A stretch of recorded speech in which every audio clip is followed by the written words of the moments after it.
سلام رفقا. در جهان همیشه اتفاقات جالبی نمیفته و برخی از این اتفاقات بسیار مرموز و ترسناک هستند. افرادی هم هستن که این اتفاقات و پرونده ها رو کنار هم میذارن و فیلمایی در موردش درست میکنن. بیشتر این فیلم ها ممکنه ساختگی باشه، اما برخی از اونا هم بر اساس واقعیت و قسمت ترسناکش همینجا. پیشنهاد من اینه که این فیلم ها رو به تنهایی و بین ساعت 1 تا 3 شب با هندزفری ببینید که حسابی لذت ببرید.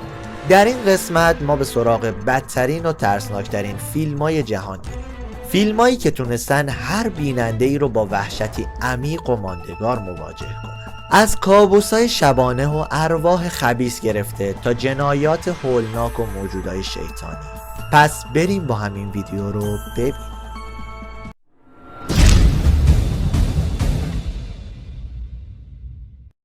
سری فیلم های د کانجورینگ. فیلم ترسناک احضار که 3 قسمت داره در گروه ترسناکترین فیلم های تاریخ سینما به شمار میره. داستان این فیلم ها بیشتر در مورد جنگیری، نفرین ها، جادوی سیاه و طلسمه. 3 قسمت این فیلم در سالهای 2013، 2016 و 2021 آماده شدن. همگی از یه خط داستانی پیروی میکنن. عوامل این سینمایی ترسناک ادعا میکنن احضار بر اساس یک اتفاق واقعی ساخته شده و اد و لورین وارن شخصیت‌های اصلی این فیلم هستند. من که خودم از طرفدارای این فیلم جذابم و پیشنهاد میکنم حتما ببینیدش. سری فیلم‌های آنابل. داستان عروسک شیطانی آنابل یکی از مشهورترین داستانا در ژانر ترس و وحشته. سری فیلم‌های آنابل در سالهای 2014، 2017 و 2019 به اکران عمومی در اومدن. داستان آنابل درباره عروسکی واقعی به همین اسمه که تماشای این فیلم برای افرادی که عروسکای زیادی تو خونه دارن به هیچ وجه توصیه نمیشه.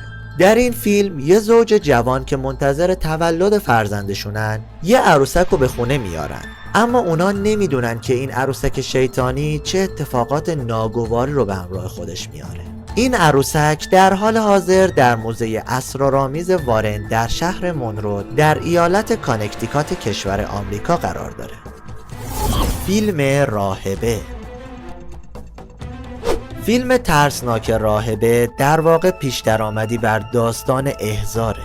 داستان فیلم راهبه درباره زمانیه که یک راهبه جوان به دلیلی نامعلوم و طرز مشکوکی به قتل میرسه. در راستای رسیدگی به قتل، یک کشیش و یک راهبه تازه‌کار از سوی واتیکان مسئول تحقیق درباره این رویداد میشن. در طول رسیدگی به این پرونده با حوادث وحشتناک و رعب‌آوری روبرو میشن که رازای شومی رو براشون فاش میکنه. یادتون نره که حتما این ویدیو رو لایک کنید وگرنه میسپارمتون به همین راهبه. فیلم آکیولوس. فیلم آکیولوس حول محور تراژدی خانوادگی مربوط به گذشته میچرخه. به اثرات عمیقی میپردازه که حوادث ناگوار کودکی و بزرگسالان کنونی گذاشتن. کایلی و تیم راسل خواهر و برادری هستند که هر دو در اوایل 20 سالگی هستند. در گذشته آسیب جدی خوردن. پدرشون 11 سال پیش مادرشون رو کشته و تیم پدرش رو به ضرب گلوله به قتل رسونده. از اون زمان به بعد او در یکی از بیمارستانهای روانی بستری هست و سعی داره بفهمه زمانی که 10 ساله بوده چه اتفاقی برای خانواده‌اش افتاده. زمانی که تیم برای اولین بار بعد از مدت زمان طولانی خواهرش رو ملاقات میکنه، مجبور میشه خاطرات وحشتناک دوران کودکیشو به یاد بیاره، چون که خواهرش اصرار داره این جنایات توسط یه موجود ماورا طبیعی رخ داده که آینه عتیقه‌ای که در خونه خودشون داشتن رو تسخیر کرده. موضوع پیچیده و مبتکرانه فیلم آکیولوس تونسته بهترین نتیجه رو از تصویر موجودات تسخیر شده در یک آینه ارائه بده و در نهایت بتونه این فیلم رو در بین پیچیده ترین و هوشمندانه ترین و ترسناک ترین فیلم های قرن 21 قرار بده. بربریان. فیلمی ترسناک و هیجانی محصول سال 2022 داستانی برگرفته از حادثه‌ای درگذشته‌اند که اثراتش تا به امروز در حال تکرار و تکراره. محله نفرین شده، خونه‌های سوخته و داستانی تاریک در دل خونه بربرها. خونه‌ای که زندگی در اون حتی 1 ساعت هم دیوونگیه. فیلمی که جز بهترین فیلم‌های ترسناک جهان از نظر بینندگانه. داستان از اونجایی شروع میشه که تس با بازی جورجینا کمبل برای یک مصاحبه کاری خونه ای رو به صورت اینترنتی در شهر دیترویت اجاره میکنه.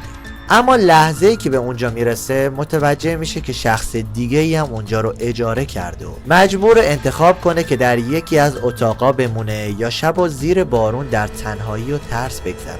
صبح روز بعد زمانی که تس از مصاحبه کاری برمیگرده مسیرش به زیرزمین خونه میرسه. در اونجا دری مخفی رو پیدا میکنه و وسایلی عجیب رو میبینه. او که حسابی ترسیده بود و خودشو حبس شده در زیرزمین میدونست، ناگهان کیس اونو پیدا میکنه و داستانشو گوش میده و برای اینکه به تس ثابت بکنه که نباید بترسه و برای ادامه آشنایی باهاش تصمیم میگیره که به زیرزمین بره، اما دیگه بر نمیگرده. شما چه فیلمای ترسناکی رو پیشنهاد میکنید؟ تو کامنت ها بنویسید. دابه.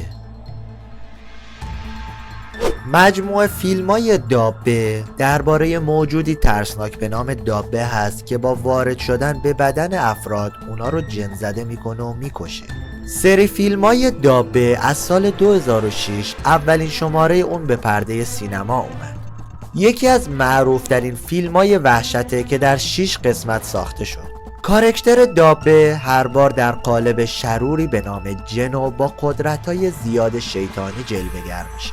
عنصر مشترک دابه در همه قسمت‌ها عمدتاً وارد بدن افراد میشه که از اون با عنوان جن زدگی یاد میشه و کاملاً کپی نسخه های غربی به ویژه مجموعه فیلم‌های ترسناک دکانجورینگه. جنی به شدت شیطانی و مخوف که در صورتی که وارد بدن افراد بشه حتما اونا رو به طرز وحشتناکی میکشه. سجین یکی دیگه از مجموعه فیلمای ترکی که در ژانر وحشت ساخته شده و مورد استقبال مخاطبان و منتقدین قرار گرفته، مجموعه سجینه که از سال 2014 تا 2023 در 6 قسمت منتشر شده. این فیلم ها بر اساس داستانای واقعی و باورای عامه پسند در مورد جن و روح ساخته شدن. به خاطر صحنه های خشونت آمیز و ترسناکی که داره مورد توجه مخاطبان قرار گرفته. این فیلم هم مثل دابه مورد استقبال در کشورهای اروپایی و جشنواره‌های مختلف شد. خب گایز، امیدوارم از این ویدیو لذت برده باشین.